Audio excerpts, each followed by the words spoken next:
Mi querido Jorge Gómez Naredo, ¿cómo ves la casita esta que puso a la venta León Krause? Mientras el presidente Andrés Manuel López Obrador pide transparencia a Loret de Mola, Jorge Ramos, Carmen Aristegui, Joaquín López Dóriga, también ya incluyó a León Krause. Hace un par de días publiqué en Twitter pues las fotografías y este anuncio que hacen desde una agencia de bienes raíces en California, de estas agencias de bienes raíces de propiedades de lujo, y están ofreciendo la casa del conductor de noticias de Univisión, León Krause, así lo publican, por $3,650,000, por ahí de los 73 millones de pesos. Y yo me pregunto, ¿cómo? ¿Cómo vamos a decir, pues qué afortunado ha sido León Krause para tener una mansión de $3,650,000 cuando sus ocupaciones en el ámbito de la comunicación, en los medios de comunicación, no daría para tanto? Nada más hay que hacer historia, hay que hacer recuento.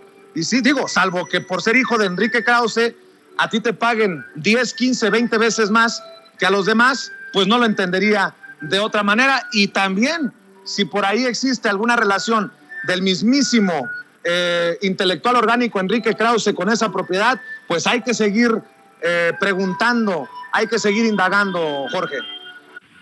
Sí, fíjate que ayer escuchaba lo que mencionó Luis Guillermo contigo, ayer en la noche, si mal no recuerdo, de una conversación que tuvo con León Krause cuando trabajaban en Televisa, ¿no? Y entonces León le dijo pues que él venía de una familia de potentados, de una familia con muchísima riqueza.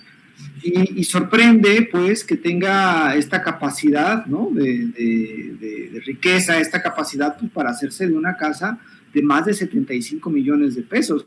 Yo ayer hacía la cuenta, ¿no? O sea, Loret de Mola gana 35 millones con todo lo que recibe en un año, pues tendría que ahorrar 2 años, todo su sueldo completito, para comprarse una casa como la que tiene León Krause en California. Y además esto también resulta muy hipócrita porque estas personas, ¿no? Que se rascan las vestiduras con esta campaña que hicieron y que queda cada vez más clara que es un elemento de un montaje político para afectar a Andrés Manuel con la cuestión de la casa en Houston que rentaron y la casa que compraron después. Pues la casa que rentaron, según el mismo reportaje que hicieron los de Mexicanos contra la Corrupción, tenía un costo de un poco más de $1 millón, ¿no? Es decir, era la tercera parte de la casa de León Krause.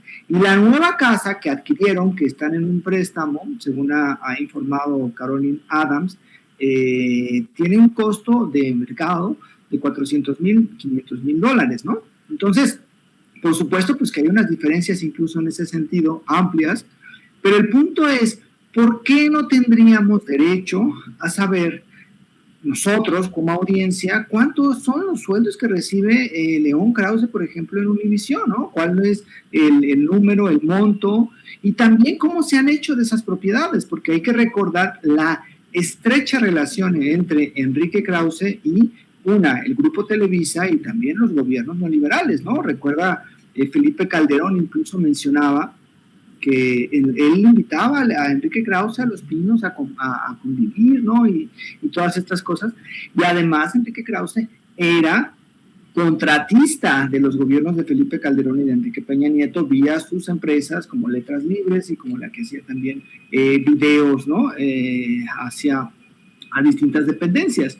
Entonces, pues son al fin y al cabo, en un momento dado, digamos, riquezas que han venido de la relación con los gobiernos y que han venido de la relación de los contratos. Entonces, sería muy bueno que en aras, especialmente León Krause, que él sí es una figura pública en el sentido de que maneja información y que tiene ese manejo de la información, pues que hicieran públicos sus propios ingresos, ¿no? O sea, que no le teman a lo que diga la gente. Además, es una muestra de transparencia de estas personas hacia las audiencias y es una muestra de respeto hacia las propias audiencias. Entonces sí me parece que deberían hacerlo. Y es sorprendente porque uno dice 72 millones de pesos en una casa, pues ahora sí que uno pensando como periodista que trabaja y que ve las penurias, dice, pues es que esto es imposible para cualquier periodista, ¿no? Ese nivel adquisitivo que tienen estas personas. Y que bueno, pues lo ideal sería que lo transparenten, como lo transparentan muchas personas expuestas mediáticamente, muchos deportistas, muchos artistas, pues que también él lo haga, ¿no? ¿Cuál sería el problema, ¿no? Que diga que viene esa riqueza de los negocios que ha hecho su papá con los gobiernos en turno. Oye, mi querido Jorge, y para cerrar, porque me parece también un tema importante, ¿cómo viste la respuesta del presidente Andrés Manuel López Obrador a Antony Blinken, el secretario de Estado de Estados Unidos? Hasta le dice pues que aprovechemos para pedirle a Antony Blinken la información sobre el financiamiento de Estados Unidos a organizaciones opositoras a un gobierno electo democráticamente como el de él, el del presidente Andrés Manuel López Obrador. Sí, fíjate que es muy interesante. Hoy toda la mañanera tiene un montón de símbolos.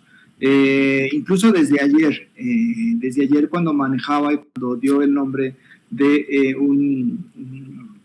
digamos, embajador de Estados Unidos en México que fungió con un papel muy intervencionista en nuestro país.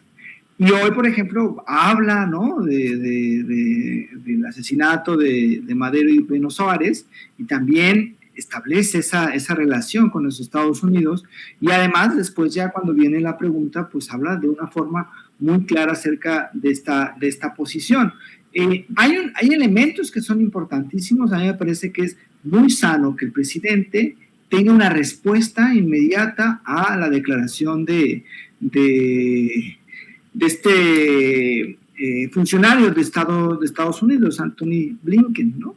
Una, pues es que es importante porque además es un asunto que corresponde netamente a los mexicanos, y que un ministro, un secretario, un encargado, ¿no?, un personaje importante políticamente hablando en Estados Unidos, venga, pues sí es una cuestión que interviene en nuestra autonomía, en nuestra soberanía, y además que es una malinformación, porque sí hay un problema, como hay un problema con la violencia en todo el país, que viene desde los periodos de Vicente Fox, especialmente se agrava muchísimo con Felipe Calderón y continúa con Enrique Peña Nieto, y ahora se empieza poco a poco, porque es procesos muy complejos, a ir a la baja, a detener, y ahora ir un poco a la baja, como lo dio a conocer hace poquito las cifras de homicidios, la secretaria de Seguridad del país. Y bueno, pues ahí el punto, que me parece que es lo esencial, es la respuesta a una declaración intervencionista en asuntos que competen solamente a los mexicanos, ¿no? Y además también hay un juego político muy interesante. La situación entre Estados Unidos y entre Rusia y todo lo que está sucediendo, el evidente, a mí me parece que es muy evidente la debilidad de Biden y todo lo que está sucediendo en el contexto estadounidense y en el contexto mundial, que también permiten a Andrés Manuel tener muchísima mayor capacidad de operación en cuanto a lo que intenten los Estados Unidos o a lo que intenten otras potencias, ¿no? Y claro, esto también evidencia, y lo menciona hoy, la relación que existe entre los grupos conservadores de México con los Estados Unidos. Es decir, hay una relación muy, muy fuerte entre estas posiciones de grupos conservadores, y también no hay que no hay que perder de vista la cuestión de la reforma eléctrica. Es decir, que un secretario de un personaje importantísimo dentro de la política estadounidense, como lo es Antony Blinken, haya hablado de un tema que ha servido de ataque de opositores, y especialmente en este contexto de la reforma eléctrica, indica que esa reforma va caminando. Es decir, hay una constante ataque que ha subido de niveles, y creo que el punto aquí no es tanto, porque al fin y al cabo a los estadounidenses o al gobierno de Estados Unidos creo que le importa un poco la violencia que sufren cotidianamente los periodistas, sino aquí el punto es la reforma eléctrica que está en marcha, que se está discutiendo y que pronto va a discutirse aún más dentro de la Cámara de Diputados y que es importantísima para la economía y para recuperar la soberanía energética del país. Ese es el elemento central y todas estas declaraciones que se están dando, todos estos ataques que se están dando, hay que mirarse desde la óptica de esta cuestión de la reforma eléctrica y de la recuperación de la soberanía que durante años los gobiernos neoliberales pues mancillaron y destruyeron. Entonces me parece que es importantísimo. Y la reacción de Andrés Manuel no es una reacción solamente a la cuestión de los periodistas, sino es también una reacción y una posición hacia lo que está discutiéndose en este momento, que es la reforma eléctrica. No podemos desligar, no podemos separar los temas. Están todos juntos y creo que ese es el elemento central que hay que tener en cuenta cuando veamos estas posiciones entre autoridades de Estados Unidos y el presidente Andrés Manuel. Ahora, lo que sí me parece que es deleznable completamente es como conservadores de mexicanos pues apoyan, ¿no?, las declaraciones de Anthony y Blinken y casi lo celebran y lo aplauden y se ponen contentos, ¿no? León Krause, el mismo Carlos Loret de Mola. Eso es verdaderamente deleznable y eso no abona a una buena comunicación y tampoco abona a una discusión más seria de estos conflictos y de lo que estamos viviendo. Querido Jorge Gómez Naredo, ¿por qué no cerramos invitando a la gente para que respalde tus esfuerzos en el periódico Regeneración, en Polemón, obviamente aquí en Sin Censura, en las mesas de diálogo y también a través de redes sociales? ¿Por qué no compartes, Jorge? Sí, pues estamos ahora elaborando el nuevo número de Regeneración, estamos en el proceso de plantearlo, de elaborar y todo, y bueno, ya pronto tendremos noticias acerca de cuáles son las fechas de lanzamiento. Y bueno, también colaboro en Polemón, que es polemón.mx, que es la página de este portal, que en sus redes sociales es Revista Polemón, tanto en Twitter como en Facebook. Y a mí me encuentran como Jorge Gómez Naredo en Facebook y como JG Naredo en Twitter. Y bueno, pues muy agradecido contigo y con todo el equipo de Sin Censura aquí en el centro. Muy bien, pues te agradezco, mi querido Jorge Gómez Naredo, te mando un abrazo y nos vemos muy pronto en otra oportunidad aquí en este espacio que también es tuyo, aquí en Sin Censura. Te mando